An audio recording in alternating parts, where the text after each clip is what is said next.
The auction lasted 11 minutes. That was all the time the county needed to sell what remained of Mission Santa Lucia del Camino Real, a crumbling ruin 15 miles north of San Luis Obispo, California, where the coastal fog met the dry inland hills. The structure had been abandoned since 1964, when the last caretaker died and the diocese declared it unsalvageable. Now, in March 1987, it sat on a tax foreclosure list between a broken tractor and a storage unit full of moldy furniture. Elena Vasquez stood at the back of the courthouse steps, her hands folded over a worn purse. She was 53, a widow of 2 years, and she had driven 40 miles in a truck that burned oil just to watch something she couldn't afford disappear into someone else's hands. Her husband, Miguel, had spent 30 years as a stonemason, and before the cancer took him, he'd told her about the mission, about the craftsmanship in its walls, the beauty hidden beneath decades of neglect. He'd wanted to restore it. She'd promised him she would try. The auctioneer, a bored county clerk in a windbreaker, cleared his throat. Mission Santa Lucia, Lot 47, structure condemned, no utilities. Buyer assumes all liability. Do I hear 1,000? Silence. The March wind rattled the courthouse flagpole. 500? A rancher in the front row spat tobacco juice onto the pavement. Someone coughed.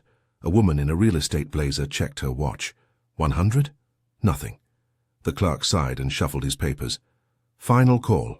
Any bid. Elena's voice came out smaller than she intended. $5. Heads turned. A few men laughed. The rancher muttered something about Mexicans and charity cases. The woman in the blazer smiled and looked away. The clerk blinked at her, then shrugged. Sold. See the county office for the deed. She paid with a $5 bill she'd found in Miguel's work jacket, tucked in the breast pocket, with a receipt from a lumber yard and a holy card of San Jose. The clerk handed her a single sheet of paper with a crooked county seal and a legal description that meant nothing to her. Good luck, he said, and it didn't sound kind. Elena folded the deed and walked back to her truck. Behind her, she heard the rancher say something that made the other men laugh. She didn't turn around. She'd heard worse.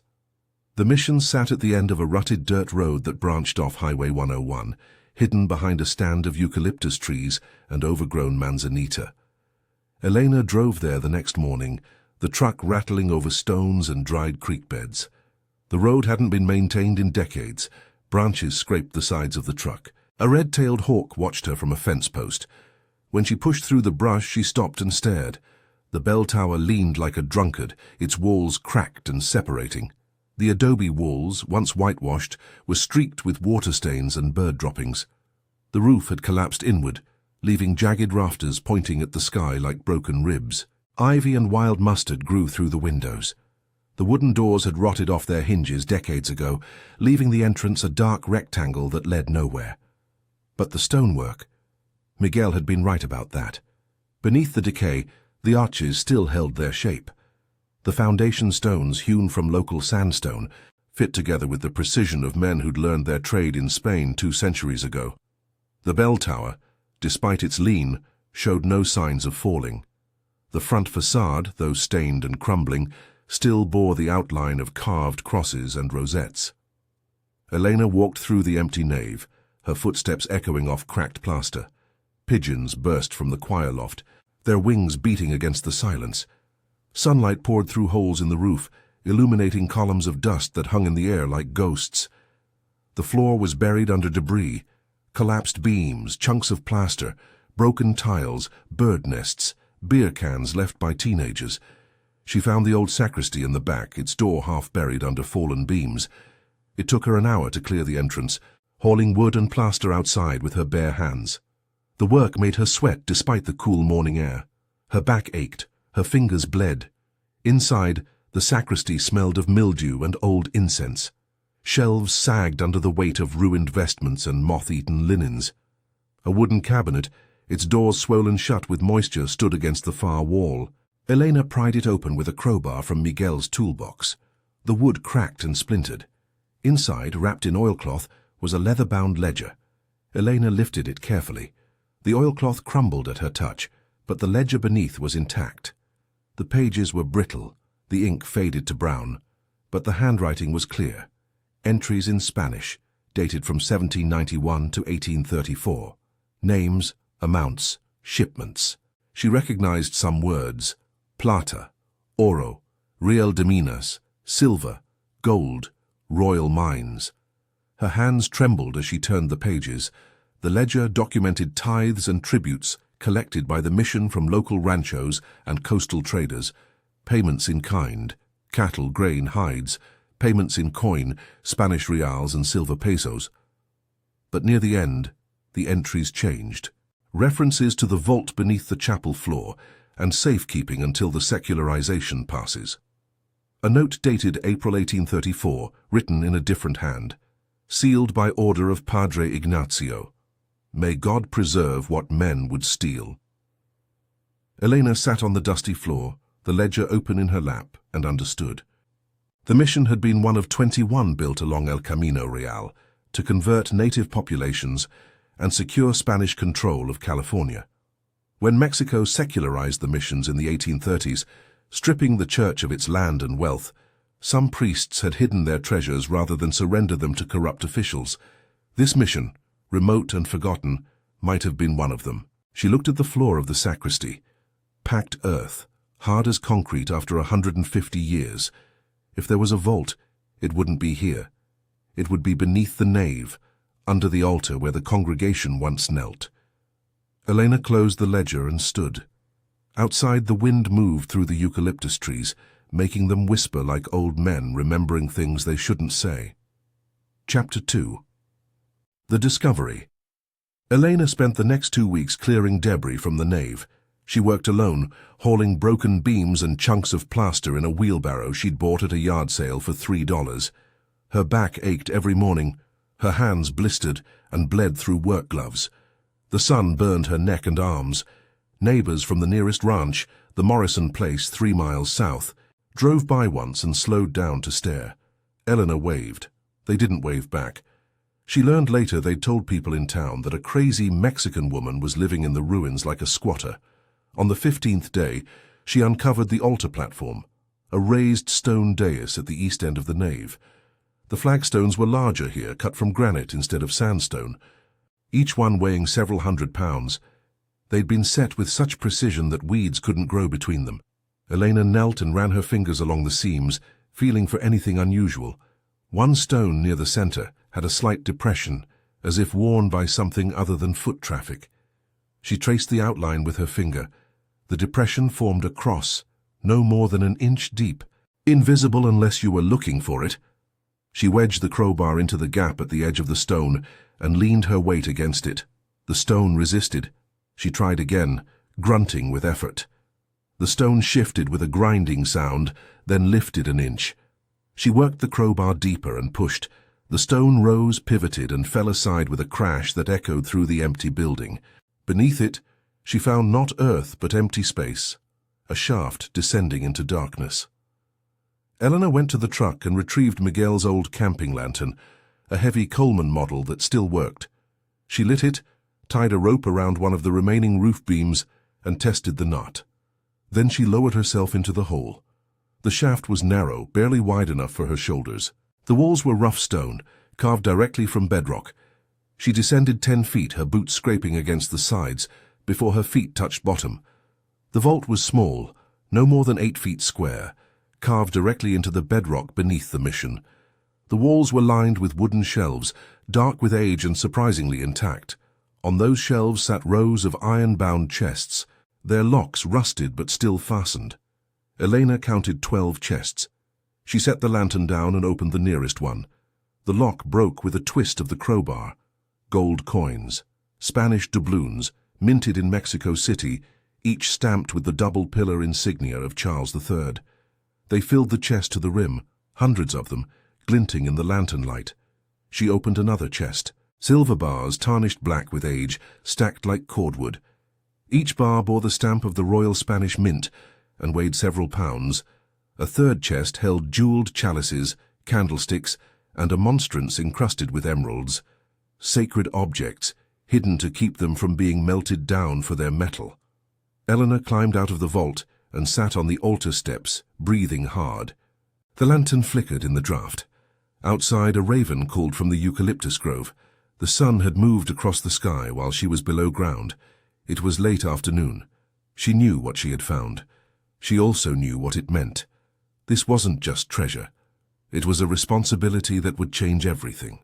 Her life, her safety, her place in a community that had already decided she didn't belong. She thought of Miguel, who'd believed in doing things the right way even when it cost more. She thought of the priests who'd hidden these objects, trusting that someday someone honest would find them. Elena covered the hole with the stone and piled debris on top. Then she drove into town to find a phone. Chapter 3. The Pressure. The first person she told was Father Delgado, the priest at Our Lady of Refuge in San Luis Obispo. She drove to the rectory on a Saturday morning and waited in his office, clutching the ledger wrapped in a plastic grocery bag. When he finally arrived, distracted and impatient, she laid it on his desk. "I found this at Mission Santa Lucia," she said. "There's more. A vault. Gold, silver, sacred objects." Father Delgado opened the ledger, scanned a few pages with barely concealed irritation, and closed it. "The mission was sold by the diocese 60 years ago. Whatever was there is gone." "It's not gone. I found it. It's still there." He looked at her with something between pity and annoyance. "Mrs. Vasquez, treasure hunters have been through that building a dozen times. There's nothing left but rubble and pigeon droppings. I'm not a treasure hunter. I bought the property at auction. The vault is real. And what do you want from me?" "Guidance. The church should know." "The church," he interrupted, "has no claim to abandoned property purchased at a tax sale. If you found something, it's a civil matter. Consult a lawyer." He stood, signaling the end of the conversation. "Now, if you'll excuse me, I have a wedding rehearsal."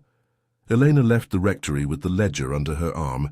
She'd expected skepticism, but not dismissal.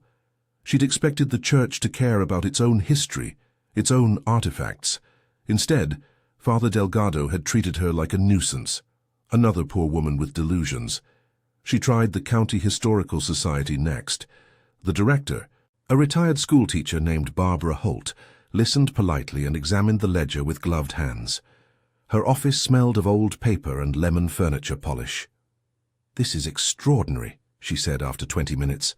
"If authenticated, it's one of the most complete mission records we've ever seen. The detail is remarkable." "And the vault?"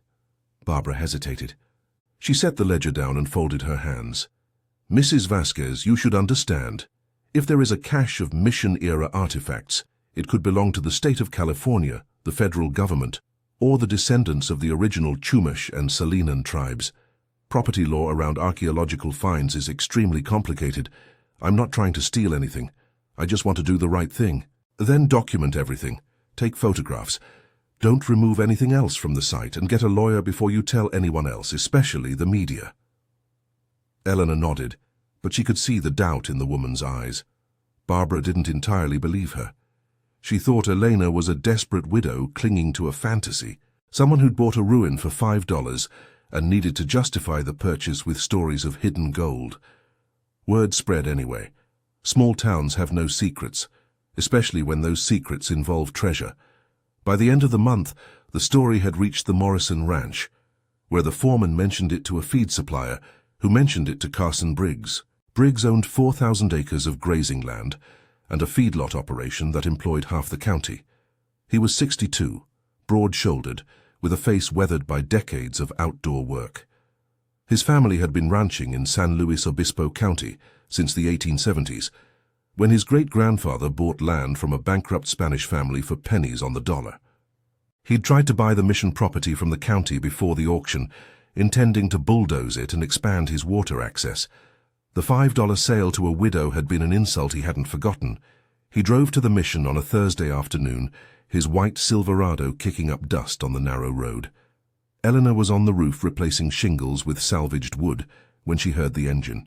She climbed down the ladder and met him in the yard, still holding her hammer. "Mrs. Vasquez." He didn't offer his hand. "Heard you've been telling stories around town." "I haven't been telling stories." "Gold under the altar. Spanish treasure. Sounds like a story to me." "It's not a story, it's real." Briggs smiled, but his eyes stayed cold. Let me give you some advice, Mrs. Vasquez. This land sits on the watershed boundary between my ranch and the state park. Water rights are extremely tricky around here. If you start digging around, making claims, filing paperwork with the state, you could end up in court for years. Easier to sell now. I'll give you $5,000. That's 1,000 to 1 return on your investment. It's not for sale. 10,000 then. Cash. Final offer. No. His smile vanished. You're making a mistake. This property should have been mine. You got lucky at an auction nobody wanted. Don't push your luck any further. He got back in his truck and drove away, leaving Elena standing in the dust, her hands still gripping the hammer. She watched until the dust settled, then went back to work on the roof. 2 nights later, someone tried to break into the mission. Elena had started sleeping there in the truck, unwilling to leave the site unguarded. The nights were cold, and she wrapped herself in Miguel's old work blankets, listening to the wind rattle through the broken walls and the mice scurrying in the rafters. She woke to the sound of metal scraping stone. Flashlight beams danced through the broken windows, crossing and recrossing in the darkness. She heard voices, low and urgent. Elena grabbed Miguel's old baseball bat and stepped out of the truck. "This is private property. Get out!" The lights went out instantly. She heard running footsteps, an engine starting somewhere down the road, tires spinning on loose gravel. By the time she reached the road with her own flashlight, they were gone. Only dust hung in the air, glowing red in her taillights. In the morning, she found fresh pry marks around the altar stone. They'd tried to lift it but hadn't succeeded. The stone weighed nearly 400 pounds, and they hadn't brought proper equipment. They'd also searched the sacristy, dumping shelves and scattering debris. They were looking for the ledger. Elena covered the altar stone with a tarp and piled roof beams on top, making it look like construction debris. Then she drove to San Luis Obispo and hired the only lawyer she could afford, a young public defender named Sam Ortiz, who took civil cases on the side to pay off his student loans. Sam was 29, earnest, and looked younger than his age. He listened to her story in a cluttered office above a taqueria, examined the ledger, and leaned back in his chair. "Okay. Here's the reality, Mrs. Vasquez. If this is what you say it is, you're sitting on a legal minefield. The state of California will claim it's an archaeological site, protected under state law. The federal government will invoke the Archaeological Resources Protection Act. The Catholic Church will argue historical ownership based on the original land grants. And Mr. Briggs will almost certainly argue water rights or environmental regulations to tie you up in court for years. So what do I do? We need 3 things. First, document everything. Photographs, measurements, detailed descriptions. Second, we need authentication from a recognized expert, someone whose credentials can't be challenged. Third, we go public in a way that makes it impossible for anyone to bury this quietly or seize it without due process. We need leverage. Who can authenticate it? Sam thought for a moment, tapping his pen against the desk. Dr. Marianne Caldwell, Stanford. She's one of the top mission period historians in the state, maybe the country. If she confirms this, people will listen. The media will listen. Will she come? If what you found is real, she'll drive down tomorrow. Chapter 4. The Revelation. Dr. Caldwell arrived 3 days later, driving a dusty Honda Civic packed with camera equipment, measuring tools, and reference books. She was a brisk woman in her 50s, with silver hair pulled back in a practical bun, and mud-caked hiking boots that had seen 1,000 archaeological sites. She'd sounded skeptical on the phone, but agreed to look at the ledger. She spent 2 hours in the sacristy examining it under a portable lamp, cross-referencing entries with historical records she'd brought, taking photographs of individual pages. Elena waited outside, watching the road. Finally, Dr. Caldwell emerged, blinking in the sunlight. "Mrs. Vasquez, this ledger is authentic. I'd stake my career on it. The handwriting matches known samples from Padre Ignacio Morales, who served here from 1829 to 1834. The paper is period correct. The accounting methods match mission records from other sites. This is the real thing. And the vault? Show me." Elena lowered a ladder into the shaft and handed down the lantern. Dr. Caldwell descended carefully, moving slowly in the confined space. Her voice echoed up from below, muffled, and distant. My God! Mrs. Vasquez, this is intact, completely intact. Do you understand what this means? When she climbed back up 10 minutes later, her hands were shaking. She set the lantern down and wiped dust from her glasses with a handkerchief. Do you understand what you have here? This isn't just treasure, it's a time capsule. These objects document the entire late mission period, trade networks, tribute systems, indigenous labor, ecclesiastical wealth. The ledger alone rewrites what we know about mission economics, but combined with the physical evidence, this is unprecedented. What do I do with it? Dr. Caldwell looked at her directly. We call the press. We call the university. We call the State Historical Commission. We call everyone. And we do it now, before someone tries to take it from you or destroy the evidence. This needs to be protected and studied. It belongs in a museum where people can see it and learn from it. It won't be mine. That depends on the law. But either way, you'll be the person who found it and preserved it. That matters more than ownership. The press conference was held at the mission 1 week later. Dr. Caldwell stood beside Elena, flanked by Sam Ortiz and a representative from the California Historical Society. 24 reporters crowded into the nave, their cameras focused on the open vault and the artifacts arranged on folding tables. Television crews set up lights that made the dusty air glow gold. Microphones bristled like a small forest. Dr. Caldwell spoke first, her voice calm and measured, professorial. What Mrs. Vasquez discovered is one of the most significant archaeological finds in California history. The ledger provides unprecedented documentary evidence of mission operations during the secularization period, a time we've understood primarily through secondary sources and conjecture. The vault contains ritual objects, currency and trade goods that have been sealed for over 150 years. This site must be preserved, studied, and made accessible to scholars and the public. A reporter raised his hand. What's the monetary value? Dr. Caldwell glanced at Elena. Based on preliminary assessment, conservatively between $200 and $300 million. But the historical value is genuinely incalculable. You cannot put a price on this kind of knowledge. Another reporter called out.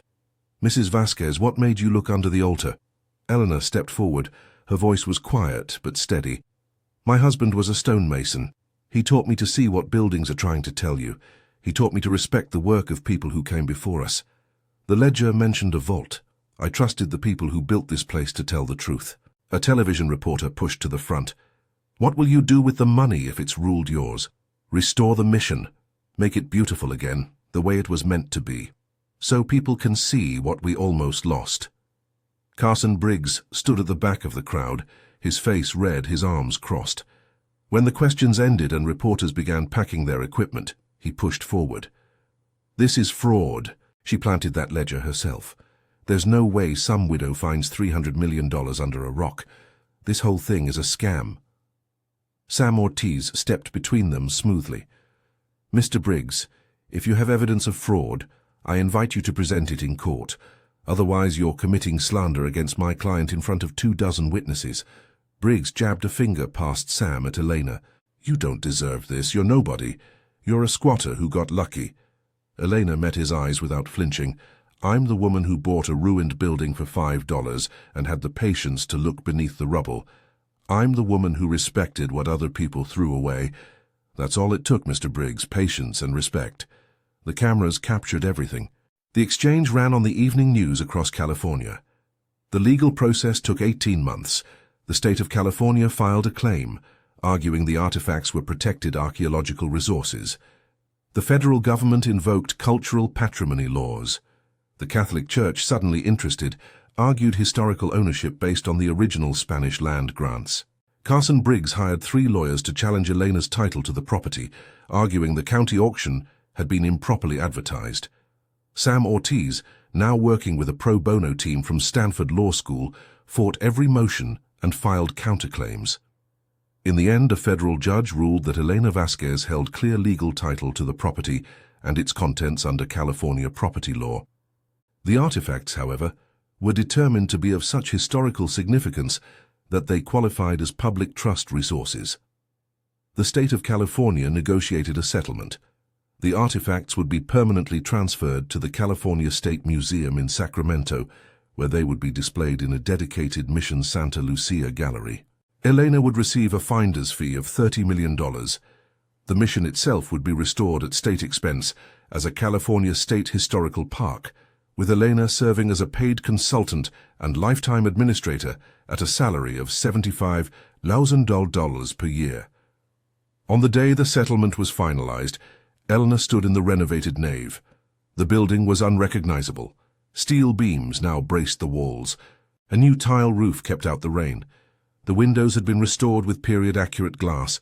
The floor had been repaired and polished. Wooden pews, replicas of the originals, lined the nave. The altar stood exactly where it had always been, its stone cleaned and sealed.